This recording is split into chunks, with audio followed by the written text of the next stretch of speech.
မေဖေးမထောက်ဖန်ခဲ့ဘူးအမေလည်းတည်သွားပြီဖေးလည်းတည်သွားပြီငါဘာမှမလုပ်ခဲ့နိုင်ဘူးဆိုပြီးတော့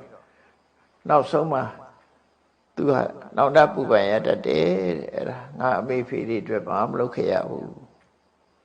နောက်တစ်ခုကတော့အာစရိယမနုတ္ထာသဗ္ဗကာမရတံဟရပိတရံအတိမိညိတာအဖေရှိတဲ့အချိန်မှာအဖေစကားကိုနားမထောင်ပဲနဲ့ခမည်းကြီးခင်မမိပါဘူးကိုနေရကိုနေစမ်းမလို့အဖေပေါ်မှာတာတလာချီးပြီးတော့လုတ်ခဲ့တာတွေနဲ့ပတ်သက်ပြီးသူကနောင်တပူပန်ရတတ်တယ်မိဘစကားကိုအဲ့လိုမလုပ်ရဘူးလို့ဆိုလို့လေပေါ့နော်ဒါလေအဲ့တော့မိဘကိုယုံသိနေစားဖို့ဆိုပြီးတော့ဆုံးမတာအဲ့ဒါတွေပြီးတဲ့အခါကျတော့နောက်ဆုံးမတာတော့သမဏေပြမဏေစာ